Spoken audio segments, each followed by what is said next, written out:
Geography के एक और नए चैप्टर में, जिसका आज का टॉपिक है भूकंप, जिसे अंग्रेजी में अर्थक्वेक कहा जाता है। तो चलिए भूकंप को पढ़ते हैं। भूकंप क्या है? भूपर्पटी के अचानक डोलन या कंपन को भूकंप कहते हैं। अगर आप यहीं पर खड़े हैं, मैं यहाँ पर पढ़ा रहा हूँ, अभी पृथ्वी हिलने लगे तो ये क्या कहलाएगा? भूकंप कहलाएगा, अर्थक्वेक कहलाएगा।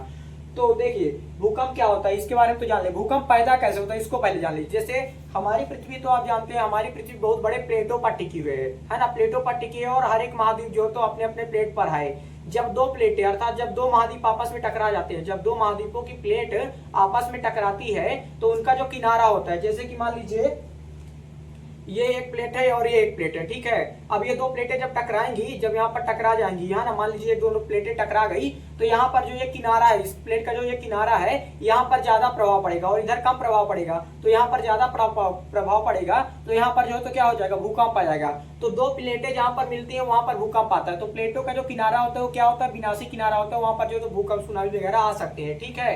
तो अब हम देखते हैं आगे ये भूकंपीय मूल क्या होता है ना। भूकंपीय मूल अर्थात फोकस क्या होता है? देखिए भूकंपीय तरंगे पृथ्वी के केंद्र से, भूकंपीय तरंगे पृथ्वी के केंद्र में जहां सबसे पहले उत्पन्न होती हैं उन्हें भूकंपीय मूल या फोकस कहते हैं ना। मतलब पृथ्वी के अंदर जहां सबसे पहले तरंग उत्पन्न हुई होगी, जहां पर दो प्लेटें टकराई होंगी, उसी को हम भूकंपीय मूल या फोकस कहेंगे।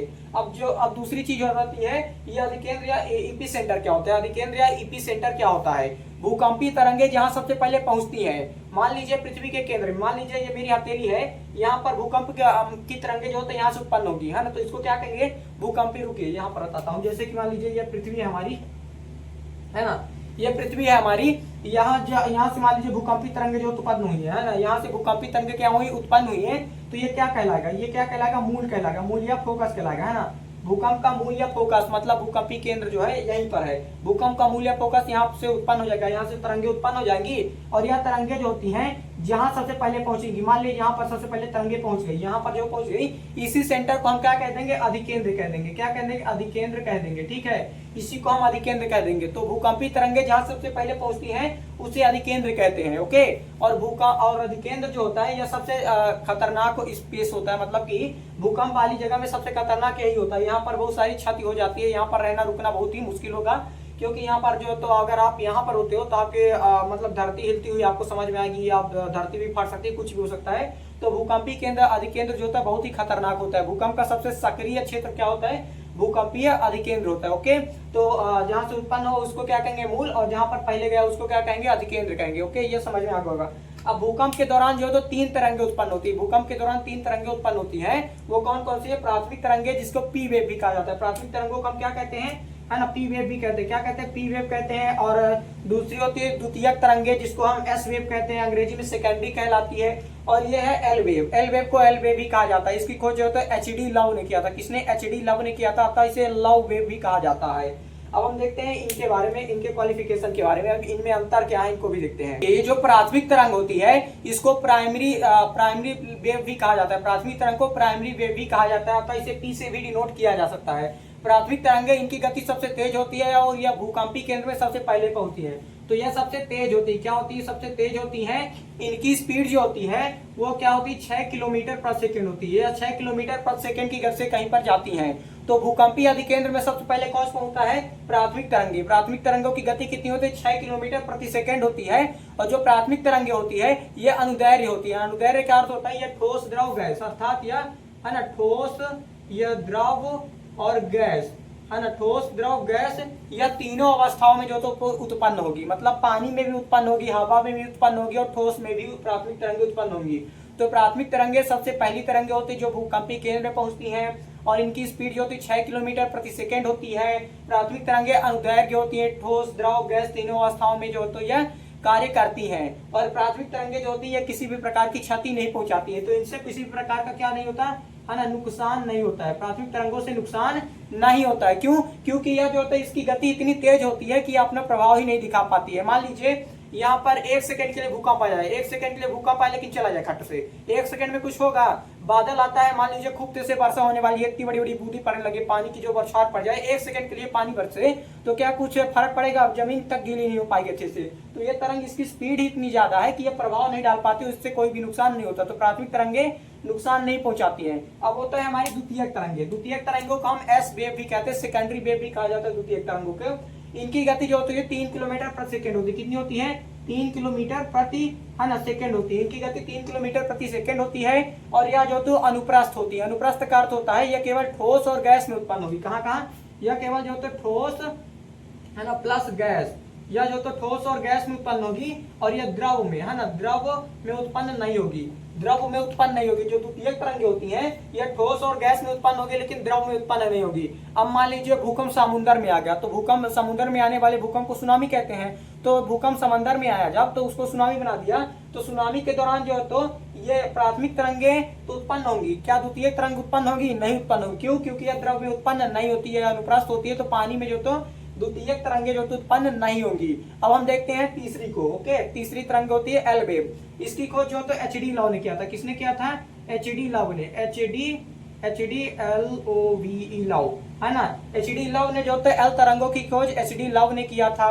इस कारण इसके जो तो लव तरंग भी कहा जाता है, एल वेव भी कहा जाता है इसको। एंड इसकी गति जो होती है 1.5 किलोमीटर, मतलब 1.5 किलोमीटर प्रति सेकंड होती है। जो हमारी एल तरंग है इसकी गति कितनी होती है? 1.5 किलोमीटर प्रति सेकंड होती है। और यही जो खतरा है, यही एल तरंग जो होती है, यही सबसे ज्यादा क्षति पहुंचाती है, क्योंकि यह जो होती है बहुत ही स्पीड में होती है, स्पीड इसकी कम होती है। और भूकंप का झटका जो होता है इसी तरंग के सारे जो तो या कुछ देर तक जो तो बना रहता है, किसी क्षेत्र में बहुत देर तक बना रहेगा, और जो तो झटके पर झटका देता रहेगा, झटके पर झटका देता रहेगा, जिससे घर की नींव हिल जाएगी, घर गिर जाएगा।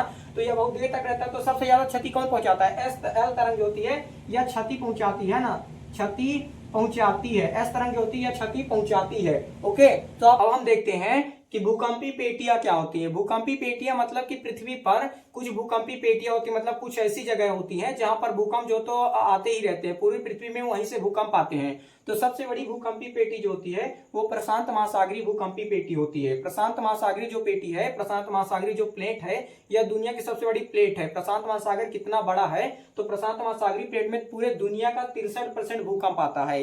इसलिए प्रशांत महासागर को रिंग ऑफ फायर भी कहा जाता है। क्या कहा जाता है? रिंग ऑफ फायर, है ना, रिंग है ना ऑफ FAIR। तो रिंग ऑफ फायर किसे कहा जाता है? प्रशांत महासागरीय पेटी को रिंग ऑफ फायर भी कहते हैं। दुनिया का 63% भूकंप ही आता है। अब देखते हैं दूसरी पेटी, मध्य महाद्वीपीय पेटी। यह दुनिया के महत्वपूर्ण द्वीपों मतलब महाद्वीपों के बीच में है, भारत और यूरोप, है ना, भारत और यूरेशिया।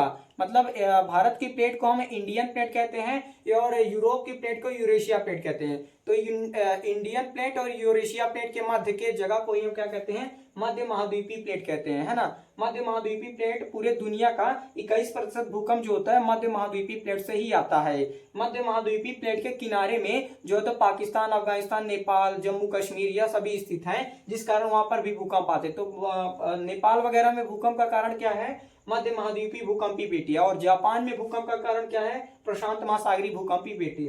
अब देखते हैं अटलांटिक पेटी। अटलांटिक पेटी मतलब अटलांटिक महासागर की जो पेटी है वो अटलांटिक महासागर का जो हमारा जो दक्षिणी अमेरिका है और अफ्रीका है और यूरेशिया प्लेट है। अमेरिका प्लेट जो तो अपने पश्चिम की ओर है ना। जैसे देखिए यहाँ पर मैं डायग्राम बनाता हूँ। मान लीजिए यहाँ पर जो तो अमेरिका है ये, और यहाँ पर मान लीजिए अफ्रीका है और ये यूरेशिया है। ये तीन आपको गोले दिख रहे होंगे। ये जो अफ्रीका प्लेट है जो इधर की ओर खसक रहा है, इधर की ओर अफ्रीका प्लेट जा रहा है, और जो हमारे ये अमेरिका का प्लेट है इधर की ओर खसक रहा है। जब दो प्लेटें एक दूसरे से दूर जाती है, मान लीजिए पृथ्वी, जब दो प्लेटें एक दूसरे से दूर जाती है तो पृथ्वी फटने लगती है ना, दरार पड़ने लगती है और पृथ्वी फटने लगती है। तो यह दोनों जो तो दूर जा रहे हैं एक दूसरे से, तो यहाँ पर जो तो अटलांटिक महासागर में जो तो दरार उत्पन्न हो जाती है, पृथ्वी में दरार उत्पन्न हो जाती है, जिस कारण जो होता है यहाँ पर क्या होता है, अंदर जब पृथ्वी फटने लगती है तो अंदर पृथ्वी का जो मेंटल होता है वो भी फट जाता है, और मेंटल से जो तो लावा बाहर निकलने लगता है।